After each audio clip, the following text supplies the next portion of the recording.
વડાપ્રધાન નરેન્દ્રભાઈ મોદીના જીવન ચરિત્ર પર આધારિત મેગા મ્યુઝિકલ મલ્ટીમીડિયા શો નમોત્સવને રાજ્યપાલ આચાર્ય દેવવ્રતજીએ નિહાળ્યો।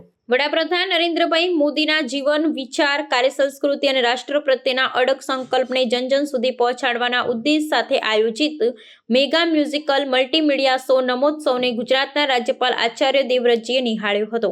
અમદાવાદના ગુમા સ્થિત સંસ્કારધામ ખાતે આયોજિત આ ભવ્ય સાંસ્કૃતિક કાર્યક્રમમાં વડાપ્રધાન નરેન્દ્રભાઈ મોદીના બાળપણથી લઈ રાષ્ટ્ર નિર્માણની યાત્રા સુધીના વિવિધ પડાવોને સંગીત, નૃત્ય, નાટક અને આધુનિક મલ્ટીમીડિયા માધ્યમ દ્વારા અસરકારક રીતે રજૂ કરવામાં આવ્યા હતા।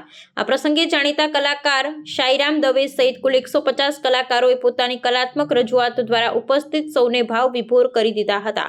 કાર્યક્રમ દરમિયાન દેશભક્તિ, સેવા, સંકલ્પ, સંસ્કાર અને વિકાસના મૂલ્યોને કલાત્મક રીતે ઉજાગર કરવામાં આવ્યા હતા।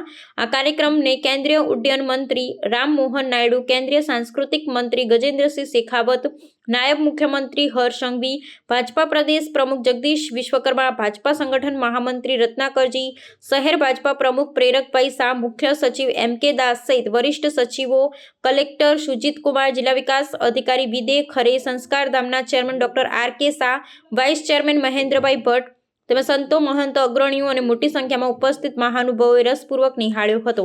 નમોત્સવ કાર્યક્રમ દ્વારા વડાપ્રધાન નરેન્દ્રભાઈ મોદીના જીવનમાંથી પ્રેરણા લઈ રાષ્ટ્રહિતના કાર્ય કરવાની ભાવનાને મજબૂત બનાવવાનો સંદેશ અસરકારક રીતે રજૂ થયો હતો।